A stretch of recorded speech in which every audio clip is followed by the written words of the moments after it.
guys, this is Shane of Video Game Prodigies, and welcome to Shane's Rant of the Week. For this first episode of Rant of the Week, we're going to be discussing Pokemon Explorers of Time and Pokemon Explorers of Darkness. Well, since I only have Explorers of Darkness, let's do that one for today.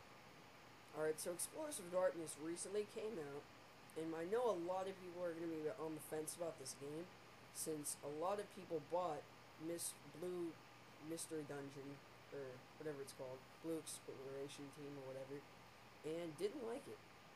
I know it didn't get taken over so well, but if you even remotely enjoyed that game, you're going to be happy to know that Explorers of Time and Explorers of Darkness pretty much revamped the story, revamped the gameplay, and made it better than it was. It's the perfect sequel because it actually makes the game more fun to play. Now, one of my main gripes with this game is that the difficulty is really challenging. I mean, I found myself cursing at the game, just being so angry that I couldn't beat it.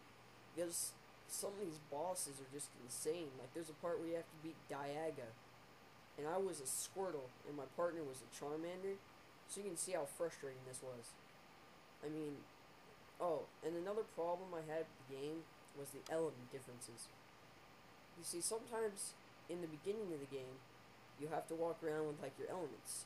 Now, in the beginning of the game, like, right when you start, you have to take an IQ test, or really like a personality quiz that was in the first game, except this time it's kind of revamped.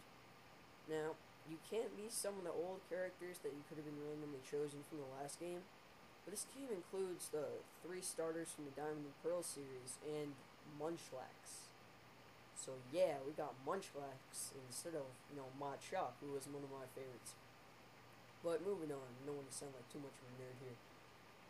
So yeah, you have to pick a guy, and then you do your test, and then they just randomly give you a Pokemon. Mine was Squirtle, after like the 3rd or 4th time I did it, and then I just said, you know what, screw it. So I was Squirtle, and then you have to choose, like for instance, since I got a water type, you'd have to choose a fire or grass type to be your partner. Well, I chose a Charmander, and you're going to be regretting whatever you chose. I mean, you could choose like 8 different things and regret every single one. And the main reason is because there really is just a lot of different elements in the game, and some dungeons you're just going to walk through, and some dungeons you're going to find yourself just in agony on how many times you'll die in a row. Like, this game is pretty intense, and I would not recommend buying it for kids, even though it is a kid's game. But it really is, like, if you enjoy the Pokemon games, this is like a completely different spin-off, and it's really good.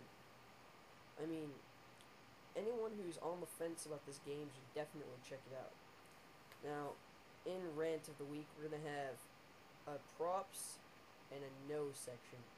For props, I give this game, first off, you can play as all 493 Pokemon, and including all the legendaries. So, anyone who's got a lot of time on their hands, like me, I recently took a plane ride that was like 4 hours long, and I know this game pretty much got me through it.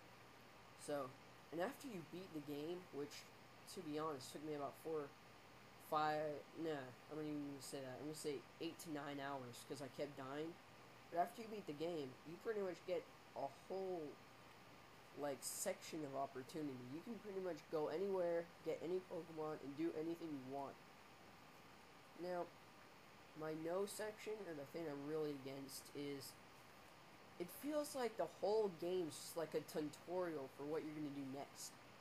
I mean, some parts in the game, I was just waiting until I finally got to the point where you could, recruit other Pokemon, or use special items, or use stuff like that.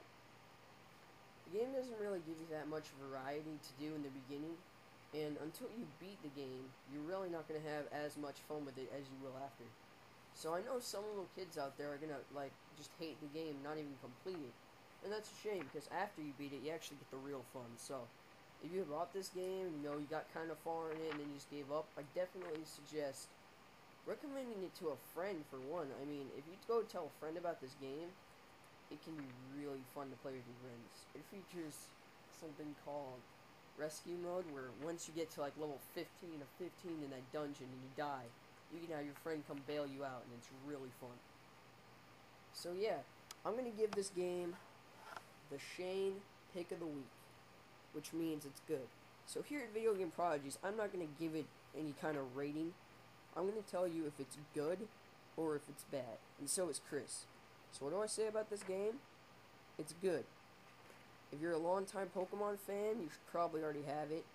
If you bought Pokemon Blue Rescue Team and didn't like it, you definitely should, give this one a chance. And if you're kind of, just kind of chilling and game crazy one day, looking for a good game to get, and you have a DS and you're just bored, I would definitely suggest picking this one up. So, go get it. This is Shane of Video Game Prodigies, signing off.